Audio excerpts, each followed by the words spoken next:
अनंत भक्ति चैनल में आप सभी का स्वागत है। आज मैं आपको दीपावली के विषय में बताने जा रहा हूँ एवं दीपावली की कथा सुनाने जा रहा हूँ। प्राचीन काल से ही भारत धार्मिक पर्वों एवं त्योहारों का देश रहा है, परंतु यहाँ मुख्यतः 4 त्योहारों की विशेष मान्यता रहती है। उनका क्रमशः इस प्रकार नाम है। पहला है रक्षाबंधन, दूसरा है विजयादशमी, तीसरा दीपावली एवं 4 होली। पूर्व काल में रक्षाबंधन ब्राह्मणों का, विजयादशमी क्षत्रियों का, दीपावली वैश्यों का एवं होली शुद्ध जनों का पर्व माना जाता था, परंतु अब जाति भेद का क्रम समाप्त हो चुका है। सभी उत्सवों तथा त्योहारों में प्राय सभी वर्ण के लोग सम्मिलित होते हैं। जिस समय अपने देश में विद्युत यानी बिजली का आविष्कार नहीं हुआ था, उस समय सभी लोग दीपावली का पर्व तीसी या सरसों के तेल का दीपक जलाकर मनाया करते थे। इसी कारण इस पर्व को दीपमालिका भी कहते हैं, परंतु आधुनिक युग में अब इसे विद्युत आलोक में मनाया जाता है।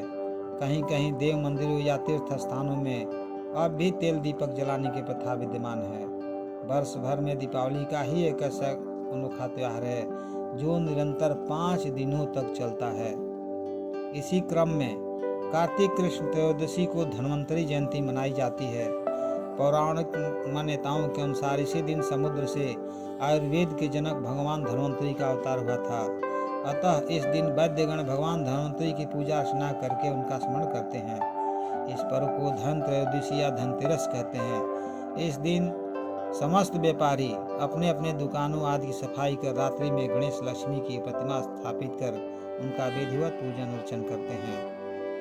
ठीक उसके दूसरे दिन अर्थात कार्तिक कृष्ण चतुर्दशी के दिन को नरक चतुर्दशी के नाम से जाना जाता है।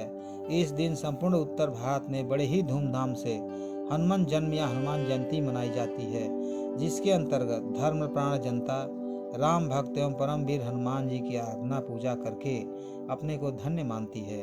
पौराणिक मतानुसार द्वापर युग में भौमासुर नामक एक महाबलशाली असुर हुआ था, जिसने अपने यहाँ 16,000 राजकुमारियों को कारागृह में कैद कर रखा था।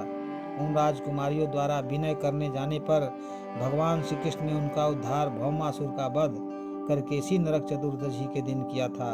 अतः इसे विजय पर्व के रूप में भी मान्यता दी गई है। अब मैं आपको महालक्ष्मी पूजन के विधि में बताने जा रहा हूँ। कार्तिक कृष्ण अमावस्या के दिन सभी लोग उल्लासपूर्ण वातावरण में दीपावली का पर्व मनाते हैं। इस दिन सभी व्यवसायी अपने प्रतिष्ठानों की साफ सफाई आदि करके विविध प्रकार की सजावटें करते हैं। रात्रि में गणेश एवं लक्ष्मी की मूर्ति की विधि विधान पूर्वक पूजा की जाती है और लोगों में प्रसाद वितरण किया जाता है। सभी व्यापारी अपनी खाता बहियों की पूजा करते हैं, क्योंकि इसके बाद दूसरे दिन से ही वे लोग नव वर्ष का आगमन मानते हैं। अतः साल भर तक अपने व्यापार के निर्विघ्न चलते रहने के उद्देश्य से व्यापारीगण इस पर्व पर भक्ति भाव से गणेश लक्ष्मी जी की पूजा करते हैं। सर्वप्रथम गंगा जल से चौकी को धोकर उस पर महालक्ष्मी की स्वर्ण प्रतिमा यदि उपलब्ध नहीं हो तो मृण्मयी मूर्ति भी स्थापित कर दिए जाए। तदनंतर उनके पार्श्व भाग में गणेश जी, शिव, पार्वती, सरस्वती आदि की मूर्तियों की भी स्थापना करें। प्रथम गंगा जल से स्नान कराने के बाद प्रतिमा को पंचामृत से स्नान कराइए। उसके पश्चात शुद्ध जल से स्नान कराएं। तदनंतर चौकी पर वस्त्र बिछाकर महालक्ष्मी की मूर्ति बैठाने के बाद लाल वस्त्र को पहनाएं। मिट्टी के कलश में गंगा जल भरकर उसके ऊपर नारे से आवेष्टित कर नारियल और सुपारी रखें। इसके पश्चात महालक्ष्मी का 150 से पूजन करें। पूजन के पश्चात कपूर जलाकर आरती उतारें। नैवेद्य में अर्पित किए गए मिष्ठान आदि पदार्थों को बंधु बांधवों में वितरित कर दें। इतना करके फिर पूजा करें और कथा सुने। एक बार महाराज युधिष्ठिर ने भगवान श्री कृष्ण से विनय पूर्वक पूछा कि हे भगवान, आप मुझे कृपा कर कोई ऐसा व्रत या अनुष्ठान बताएं जिसके करने से मैं अपने नष्ट राज्य को पुनः प्राप्त कर सकूं, क्योंकि राज्यच्युत हो जाने के कारण मैं अत्यंत दुखी हूँ। श्री कृष्ण जी कहते हैं हे राजन, मेरा परम भक्त दैत्यराज बलि ने एक बार 100 अश्वमेध यज्ञ करने का संकल्प किया। 99 यज्ञ तो उसने निर्विघ्न रूप से पूर्ण कर लिए, परंतु 100वां यज्ञ आयोजित होते ही देवराज इंद्र अत्यंत चिंतित हो गए, क्योंकि 100वां यज्ञ के पूर्ण होते ही उन्हें अपने राज्य से निर्वासित होने का भय सताने लगा। देवताओं को साथ लेकर इंद्र क्षीर सागर निवासी भगवान विष्णु के पास पहुंचकर वेद मंत्रों से स्तुति की और अपने कष्ट का संपूर्ण वृतांत भगवान विष्णु से कह सुनाया। यह सुनकर भगवान ने उनसे कहा, तुम निर्भय होकर अपने लोक में चले जाओ, मैं तुम्हारे कष्ट को शीघ्र ही दूर कर दूंगा। इंद्र के चले जाने पर भगवान ने वामन अवतार लिया और बडु वेश में राजा बलि के यज्ञ में प्रस्थान किया। राजा बलि को वचनबद्ध कर भगवान ने 3 पग भूमि उनसे दान में मांग ली।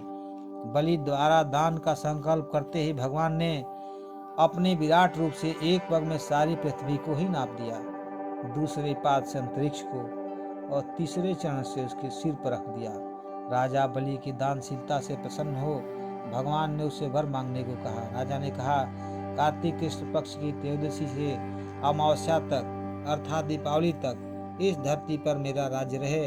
इन 3 दिनों तक सभी लोग दीप दान कर लक्ष्मी जी की पूजा करें और कर्ता के गृह में लक्ष्मी का वास हो जाए। राजा द्वारा याचित वर को देकर भगवान ने बलि को पातालपुरी का राज्य देकर पाताल लोक को भेज दिया। उसी समय से देश के संपूर्ण नागरिक इस पुनीत दीपावली पर्व को मनाते और सुख समृद्धि की प्राप्ति के निमित्त जगदम्बा लक्ष्मी की पूजन अर्चना करते चले आ रहे हैं। अतः सभी प्राणियों के लिए इस पर्व को अवाद पूर्वक मनाना आवश्यक ही नहीं, अनिवार्य भी है।